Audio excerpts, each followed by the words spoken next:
Calgary, Alberta grew from a small settlement nestled at the fork of the Bow and Elbow Rivers. Originally a fort for the Northwest Mounted Police, it was titled after the Norse term Cold Garden, meaning cold garden, a fitting name for a place with winters that last more than half a year. Calgary, now home to more than 1 million people, is where we find a new microbrewery whose name is derived from that very Norse phrase, Cold Garden Beverage Company.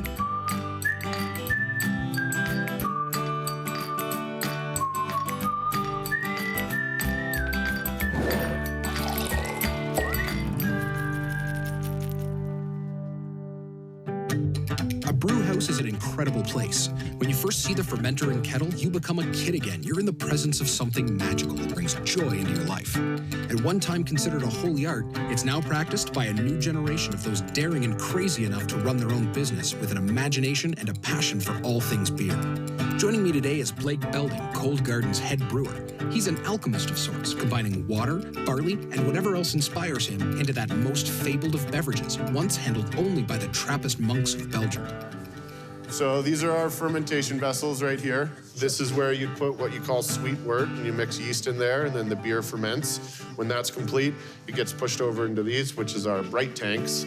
And this is where it'll age and condition a bit, and we also carbonate in the bright tanks. You've got a cooling line coming down here, and I can't help but notice they're covered in pool noodles. Yeah, those are pool noodles. It was actually a more effective way to insulate our lines, and we kind of figured it represented the space a little bit better than a normal black insulation, yeah. It sounds like we've got stuff sort of ready to go in each of these, or at least... Each of these tanks has a beer that's carbonated and ready to go. And ready to drink. Here we have the Lisa Lime IPA. This is our coffee porter. We call it the all-nighter. This is our raspberry blonde, which is called the Pool Noodle Raspberry Blonde. The Pool Noodle, sure. And then the last one here is our East Calgary Lager, which is a Vienna Lager. All right, and I think we've ended up in our lab here. Yeah, this is my makeshift laboratory, and I was actually working on a new style of beer, so I was going to test it out with you. I was going to show you my process, and then I get to try something new. Yeah. Oh, perfect. I'm absolutely up for that. Yeah, awesome. What are we going to try? So I'm taking our base IPA recipe, and I'm adding squid ink to it. So I'm trying to give it a really dark, rich, black color, but still kind of maintain that IPA flavor. And this is made with actual squid ink? Actual squid ink. It's right here, yeah. You should dark, give that a smell, yeah. Oh, yeah, that smells like the ocean. Yeah. Sure. Yeah, exactly. Well, this is exciting. I've got to say, in all of the pints that I've had, I don't think any have ever contained squid ink. Perfect, that's the idea. Awesome, excellent. Okay, let's do it. Okay.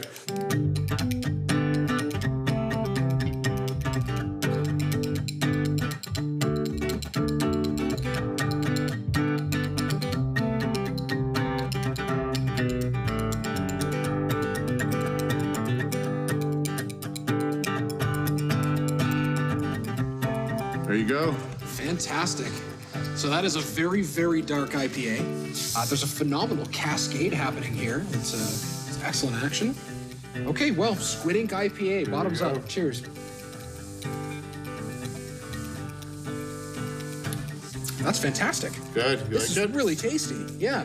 There's definitely something added to the IPA flavor. Yeah, the squid ink itself, it's full of a lot of minerals and salts and stuff. Sure. And if you've ever been at a bar and seen someone salt their beer before, have you seen that? Mm-hmm. You do that to kind of increase the body and bring out some of the malt sweetness. And so that's the idea with the squid ink, is use the minerals in it to add to the flavor, but to kind of not have that dominating sea smell to it, and then the color you see, which is kind of super pronounced. That's a great visual. We've got a dark IPA, a really unique, interesting head. The optics are fantastic, and the flavor's bang on. This is a wonderful IPA. Absolutely. Yeah, cool. Right on. I'm going to finish this if you don't mind.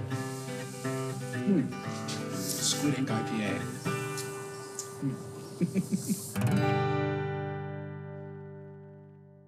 Chris Fiorentino is Cold Garden's taproom manager, marketing director, cicerone in training, and avid beer geek. Since their taproom is still under construction, we're meeting at National on 10th to celebrate their first official keg launch.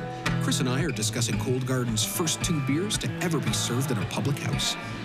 The fact that I just ordered my own beer at a bar is surreal, and I'm freaking out inside right now. That's fantastic. I'm so excited for you guys.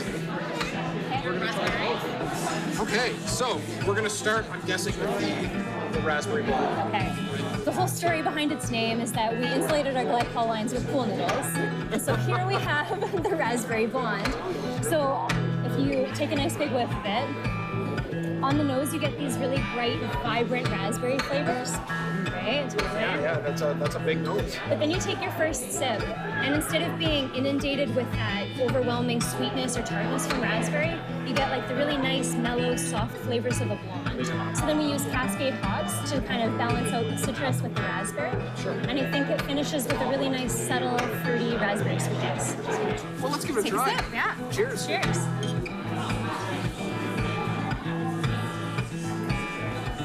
Oh, I see what you mean. Yeah, that's excellent. Yeah. It's a milder raspberry flavor. It's more beer than fruit, definitely. Exactly. But that nose just comes right out. That's good. So, That is excellent. Okay. now we started with the raspberry because this guy's a little bit hoppier, a little bit bitter. Yep. This is the Lime IPA. So on the nose, you're going to get more of the traditional West Coast IPA, so very citrusy, a little bit tropical. And then when you get your first sip, a little bit citrusy, and it's a little bit bitter, but I would say that it's mid-range bitter. It's about 58 IBU. And then I find that the first, like on the very forward flavor notes, it's that Cascade and Amarillo citrus hops. But when it finishes, you get just these really nice subtle hints of lime. Perfect. That sounds wonderful. That's my favorite, yeah. Right. Yeah, the lime does come out in the finish. You're Yeah, right. exactly. It starts off as a pretty straight IPA. Yeah. And then you get this sort of lime right as it's traveling. Exactly. I like the blonde, but to me, I think this is the real one. This is the one, Yeah, right? this is my favorite for Right. sure. Yeah. You know, IPAs have that reputation of being really big and really bitter, but they don't have to be. The style can be really bright and light and finishing clean. This is another great example of a summer beer for sure. Well, cheers.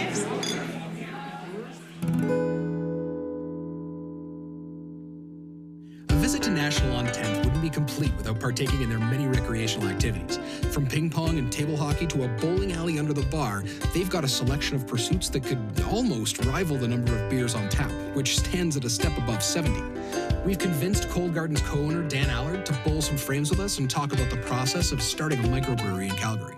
I've been talking about opening a brewery since I was about 18. I remember being 18, I was in my first year at college, and I had this, like, taking books out from the library and reading about the beer industry, and I have a folder still saved with the AGLC laws from back then. And it's like, shows the required minimum, and I remember being like, oh man, how am I gonna afford that much, those many tanks, right? And then the laws changed in 2013 and made it a lot easier to open a brewery in Alberta. Fantastic. Yeah. So in a couple of years, let's say in 3 years, where am I going to be able to get a pint of Cold Garden going to plan? The moon. The moon. Yeah. Come to our tap room. You know, that's what we want to see most. Sure, yeah. Right? Was the idea to build the tap room on the same premises as the brewery sort of a day one thing, or did that evolve out of something else? Always. I mean, it's the taproom concept in breweries, like nowadays, kind of it's the guiding force. And you always wanted it to share space, right? The idea was that the tap room was going to always look into the production floor. Yeah. Yeah, that was critical to the model, right? Like, we want to make sure that people know they're in a brewery, right? And they want to see the action, see the tanks without being inhibited by any sort of fire guard or glass or anything like that. You know, Blake's brewing in there. We want to see him getting dirty and brewing, right? In his coveralls and rubber boots. Yeah, screwing up, Getting cursing angry. and pumps and pouring all over himself. Yeah, and that's like the whole premise, right? And it was important for us to be in Inglewood because I think they really embraced that vibe out there. Sure. You know, like real, like blue collar kind of vibe. Just you see what you get, and we're not hiding anything. And Right, yeah. The history there, the history and the history of the Calgary brewing industry, that's where it started, you know? Right. You guys are just down the street from the original Calgary Brewery. Exactly. Yeah, exactly. Yeah, and that's obviously on purpose. That played into the We location. wanted to be in the shadow of the old brewery there, just bringing community beer back to Inglewood, back to the city. That's an awesome nod to the history of brewing. Yeah. The guiding force behind the whole business, I think, is just building a place that we'd like to be a customer at. The kind of place you'd like to drink in, Yeah. try beers at. Yeah.